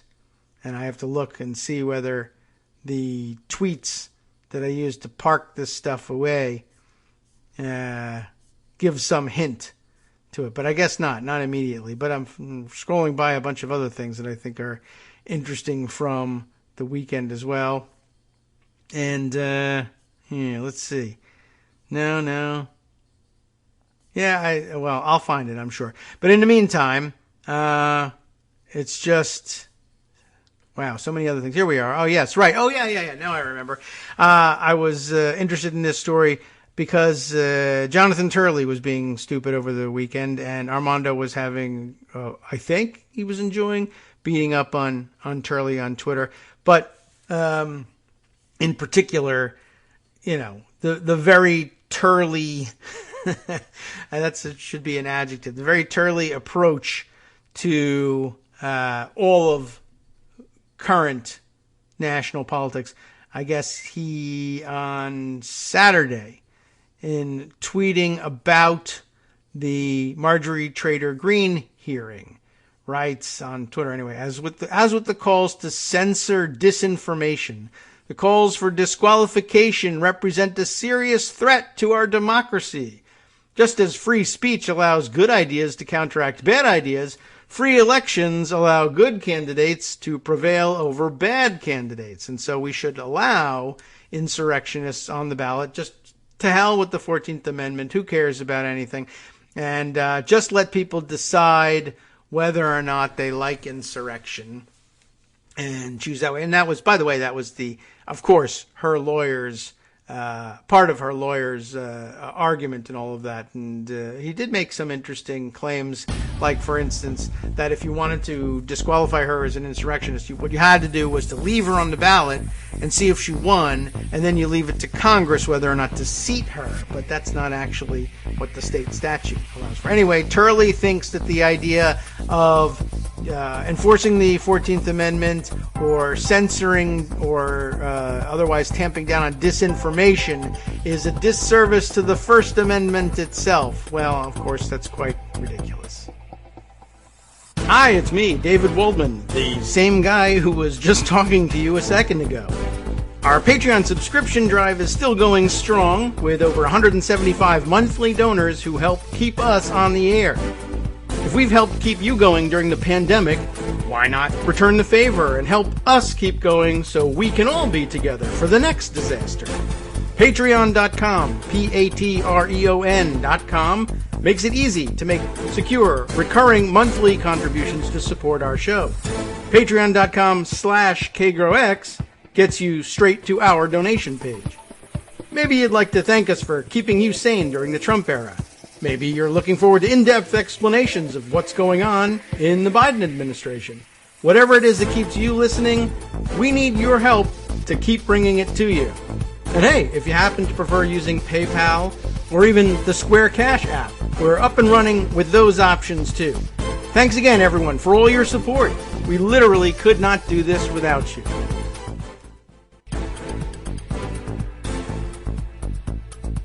All right, welcome back now to the Kagro in the Morning Show here on Netroots Radio. Let's see. I've got to, let me see. I'll circle back on some of these things. But more to the point that I was making about Jonathan Turley and his weird view that enforcing the 14th Amendment or understanding that there are, in fact, enunciated limits to First Amendment freedoms is all a blow against the First Amendment itself. But, he's engaging in an age-old teaching tool, I guess, and he is a law professor, so I suppose you might excuse it.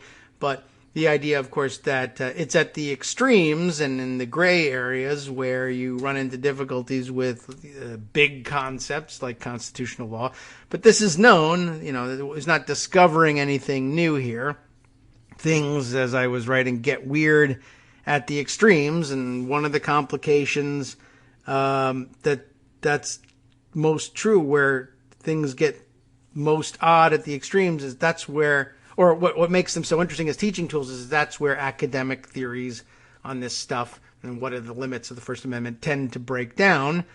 And, the problem with Jonathan Turley is he never, I don't think, spends any time acknowledging that that's where he's talking, that's the nexus he's talking about, and that where immovable objects meet irresistible forces, everybody is potentially in over their head, no matter what a great professor they may be, and that at some point this debate is only valid if you acknowledge from time to time that, by the way, this whole theory could be completely wrong. I could be completely left out on a limb all by myself. I mean, I might have the confidence to stay there, or, it might be foolish for me to have that confidence, but I might just stay there and do that. But this is all theory, and it could be decided in the absolute opposite direction, or might even have been thought of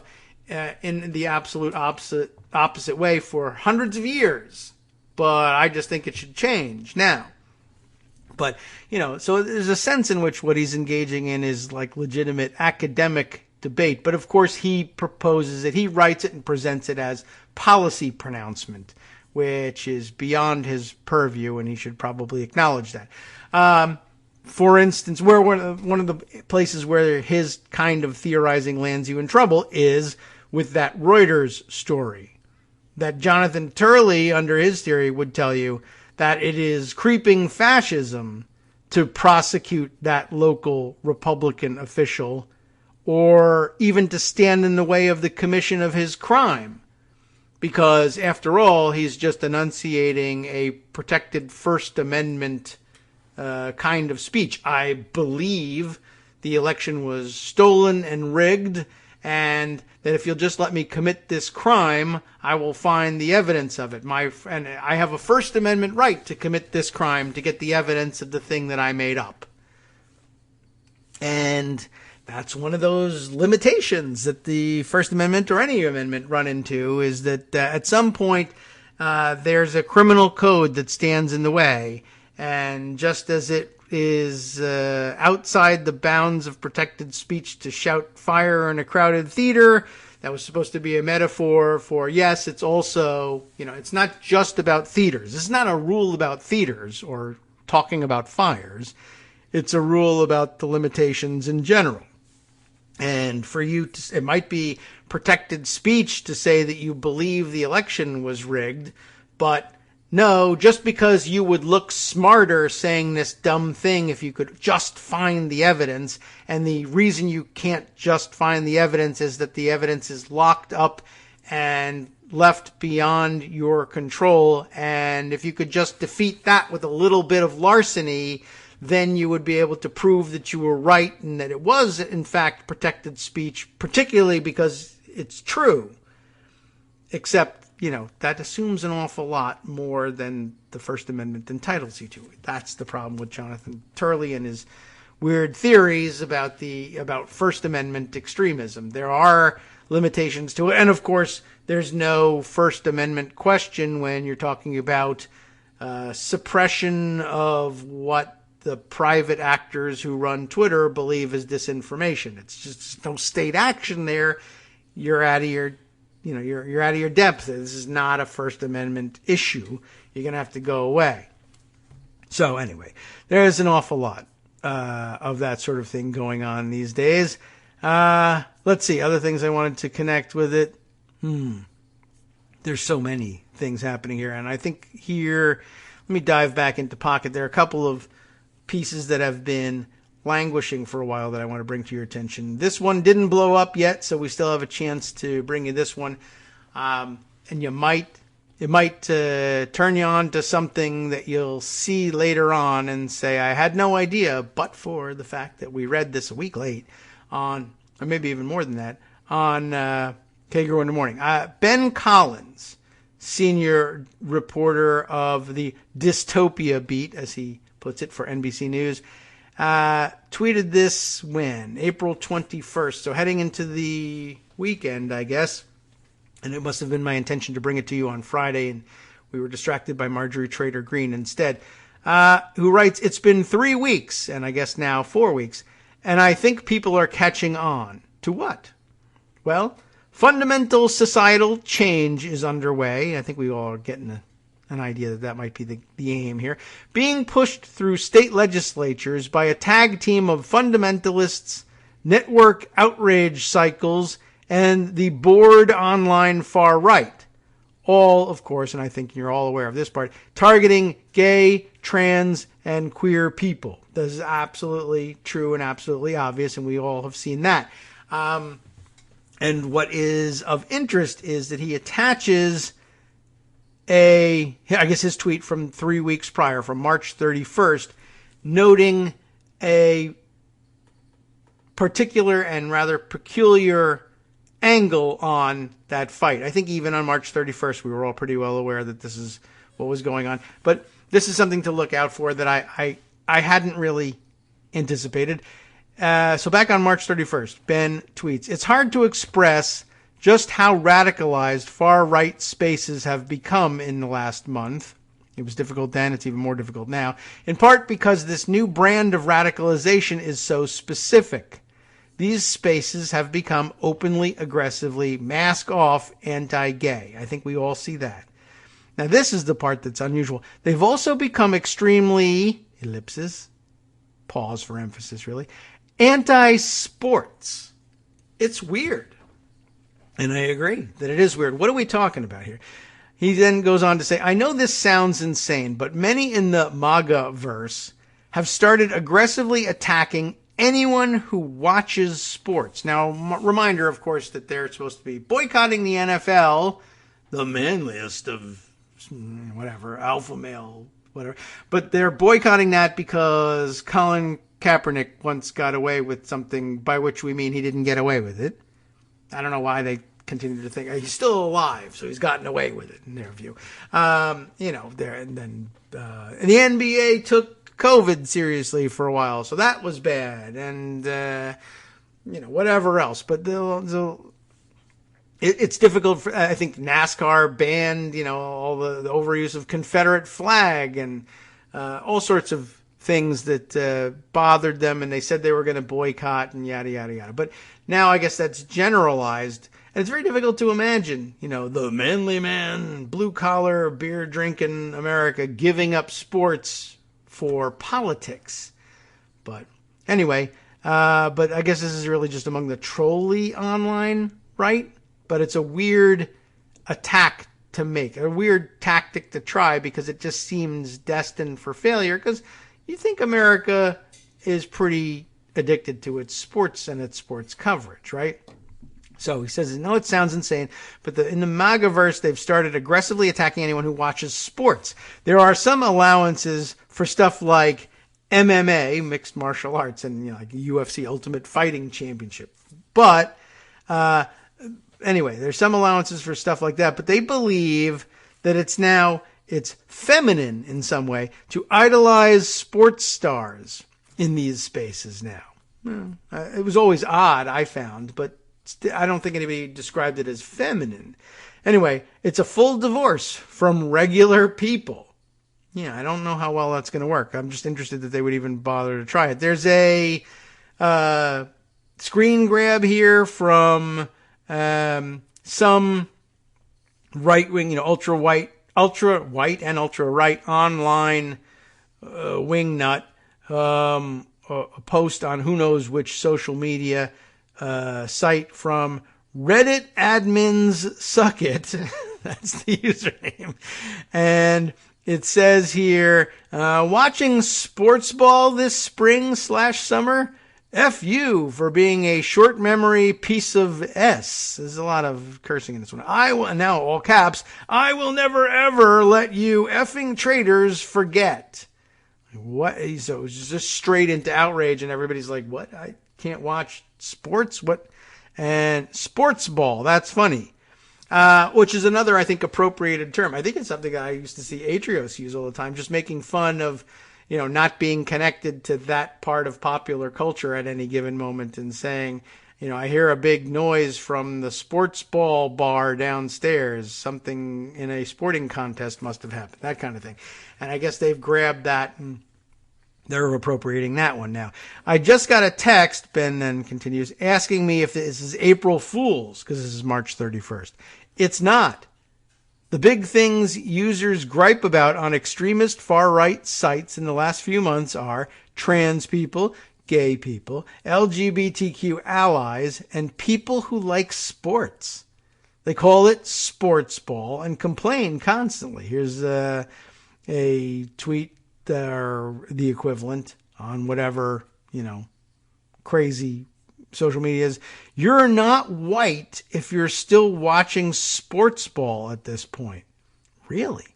It's hard to think of anything more alienating in America than let's hate football fans and work to stop kids from watching Frozen, because Disney, right? But that's where the far right has been laser focused in the last month. They're trying to take down sports and Disney, mostly due to homophobia. And there's no further explanation or explication of it, but I thought that was an awfully weird thing. And I mean, it seems like it hasn't really broken through yet, and probably seems destined to fail.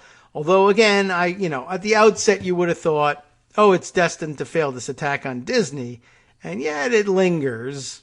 I mean, I think Disney's got the resources and the loyalty to win this out, and it's entirely possible that the right wing leaves themselves isolated with this and looking stupid and out of touch. But it's also, I've seen dumber things happen than for them to prevail over Disney on these things. The sports one, I think, hasn't taken shape with people yet, and that's even harder to imagine. And no specific target, just all sorts of sports, really. I don't know. We'll see whether they have any success with that one, but I just thought I'd alert you to it. And then you can do your part in making it not work by denying them that victory. Let's see. Darwin was asking about Marjorie Taylor Greene. Wouldn't she have to be found guilty first, like charged and convicted of insurrection? And the answer is not really. It's not clear.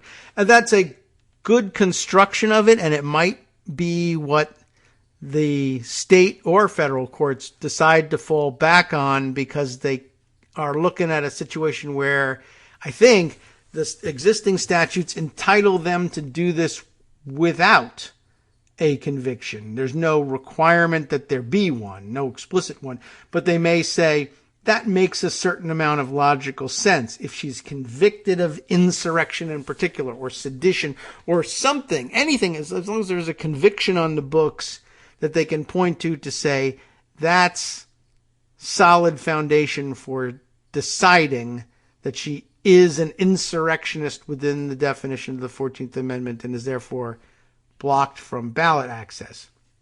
But as the statutes are written, I don't think that's an actual requirement. So they could just as easily, and believe me, they would if they were Republicans and it was a Democrat charged this way.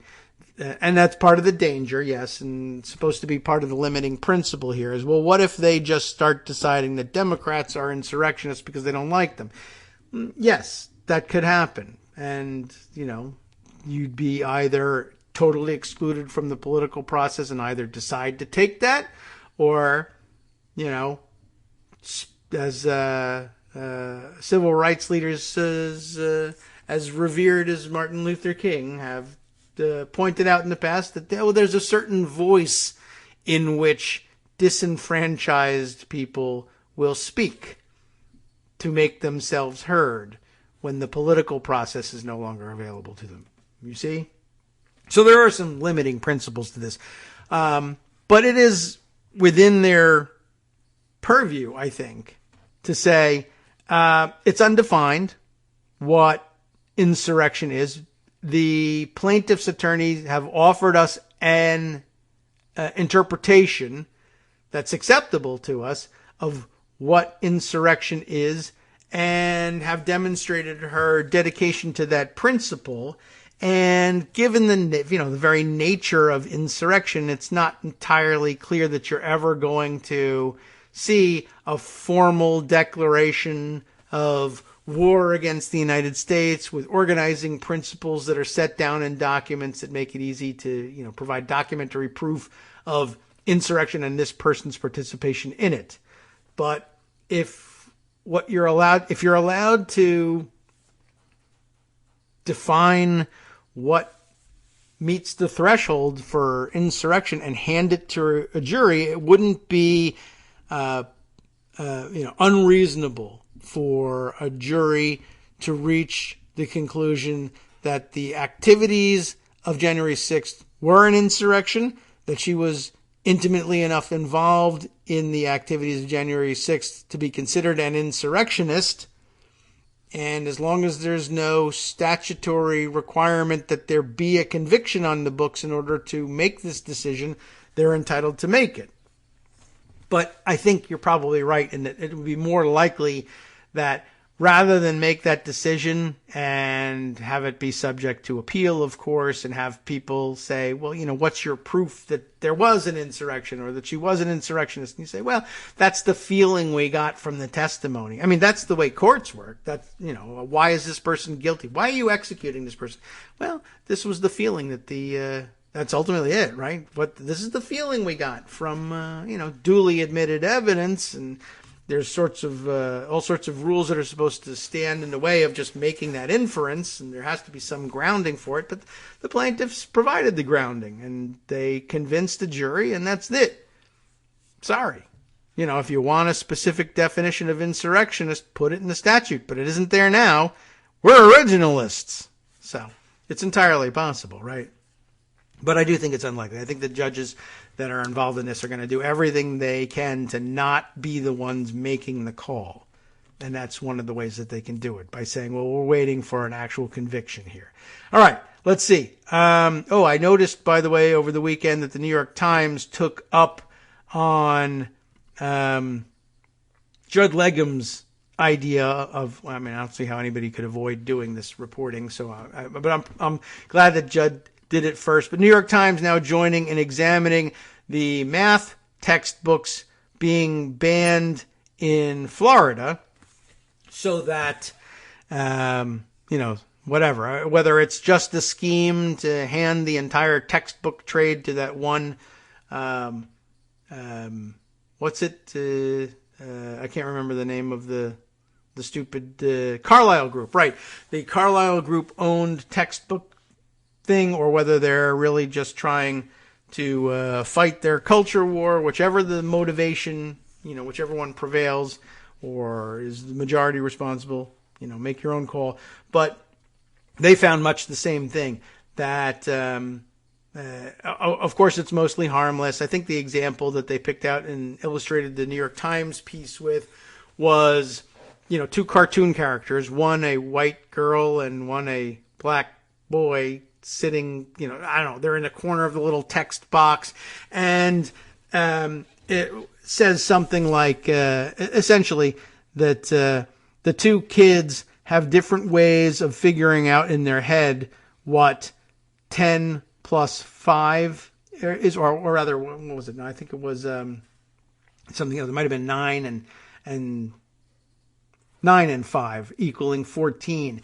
And how do they do their mental math? And one kid says, well, in my head, instead of trying to add 9 and 5, I add 10 and 4. Like, I round the 9 up to a 10, and I take the one that I rounded off of the other thing. And 10 and 4, I know right away is 14. I can visualize that and do it as mental math.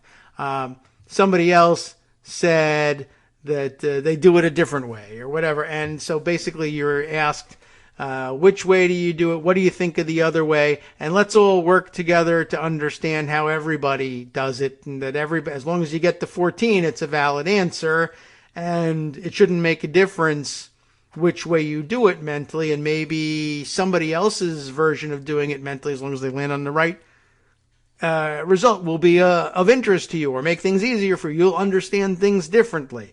And apparently, this is all part and parcel of what they call social and emotional learning. I guess a recent, or the current prevailing theory, the very foolish and outlandish idea that you can teach basic skill components, mathematics, but also get a lesson in there about, hey, sometimes people are different from one another, but as long as they get the right answer, who cares? And maybe you will benefit from learning about their techniques. And which one do you think is right? And let's talk about why you think it's right.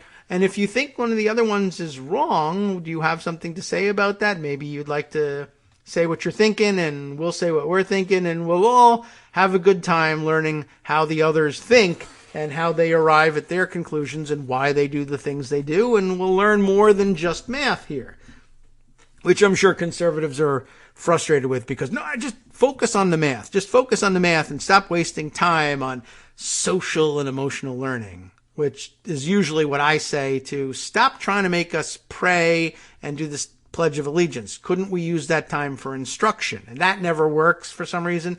But, using the time for, hey, how can I get along with other people in the world and work together well and understand what's happening around me while I'm doing my math, is a terrible waste of time. Apparently, though, that's social and emotional learning, and Chris Rufo has the task, and he's undertaken it with gusto here. We'll see whether it works, having whipped everybody up into a frenzy about CRT, whether they understand even what it stands for or not, doesn't matter. They certainly don't understand the content of the stuff.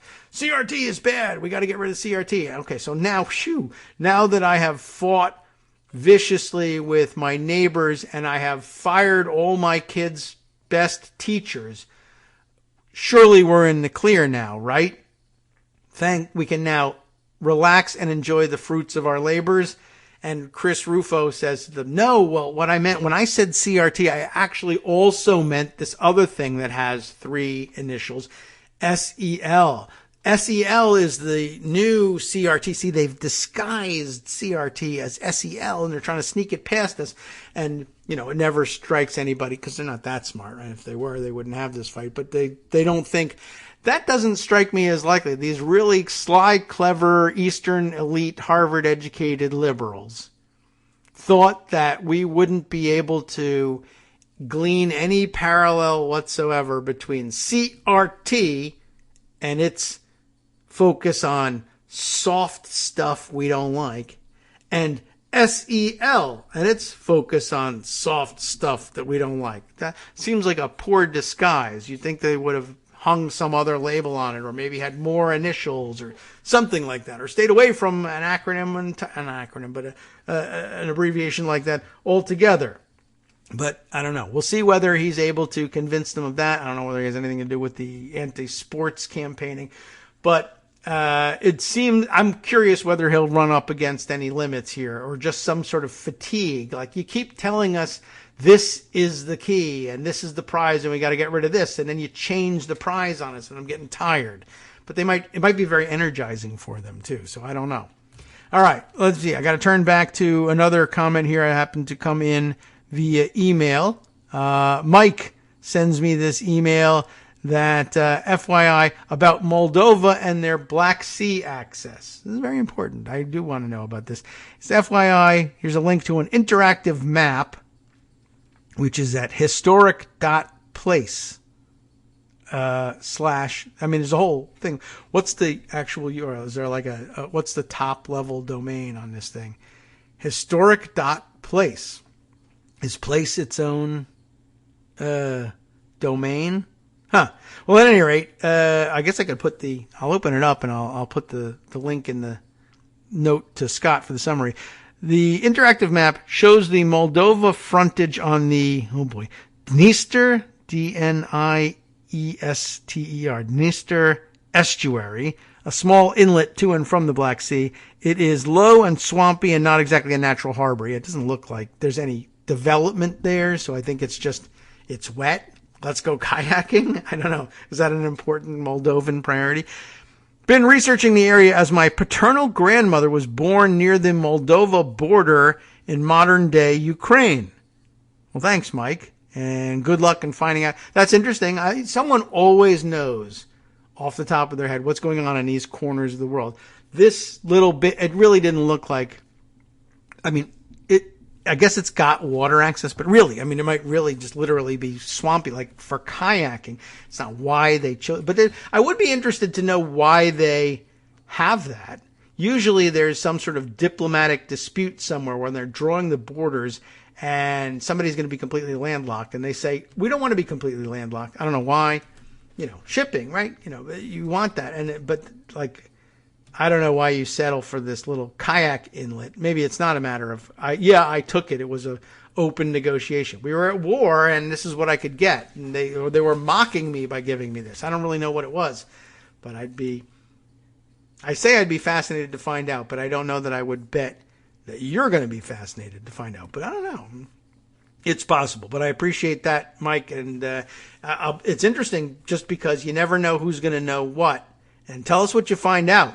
And if you ever find out why they have that little bit of access to swampy land, I would be very interested to know as well. All right. Well, time to wrap things up, of course, and hand it all over to Justice Putnam for the West Coast Cookbook and Speakeasy soon. But I'm not quite there yet on time to roll in the music. So maybe we can squeeze in one or another of these other tweets that have been waiting around for airtime. It's not going to be that one, but maybe this one here. I put this one away the other day. It seems like we might be able to get through part of it, or at least give you the gist of it. I'm going to spend the whole time trying to figure out the pronunciation. Nick Papantonis from WFTV. And that's what I say, FTV. If you ask me for my opinion, there's a lot of misinformation, he says, and confusion about what the end of Disney's Reedy Creek district means for the company and for taxpayers. And here's what I know after talking to lobbyists, lawyers, and tax officials. That's the special tax district that Disney has that DeSantis and the Republicans are threatening. For those of you who haven't heard, Reedy Creek is the special tax district for Walt Disney World. It's essentially its own city. Disney pays taxes to Reedy Creek, which operates a fire department, planning department, sewer treatment plant, and public works department. All that is under the Disney auspices. On the other hand, Disney controls Reedy Creek, which means if they want to build a new hotel or highway, they just have to ask themselves for permission. So the biggest loss for Disney is the end of that control. It's a lot easier, though, to ask yourself for permission, obviously, than to go to the county. While they already follow all the laws and building codes and they'll still get everything they want, it just slows the process down. Potholes might develop on the roads that they no longer get to pave themselves. They can't just call a meeting or alter their comprehensive plan on a random Friday. They also can't quickly finance new public projects like a fire station. The bigger issue for everyone is the tax revenue. Of course, Disney already pays the same local property taxes as every other landowner. Reedy Creek, adds its own tax on top of that to pay for its projects. That extra taxation is the problem. All of that money that needs to be brought up has to now come from the counties surrounding. From netrootsradio.com. You have been listening to Kagro in the Morning with David Waldman. Anyway, there's much more to it, of course, and it was foolish to think I could cram it all in, but I just wanted to give you a start and give you the idea of the level of detail that this guy has. I'll include that thread for Scott to put in the roundup. Time now, of course, for the West Coast Cookbook and Speakeasy next with Justice Putnam, focusing on probably some other stuff instead of kayaking in Moldova.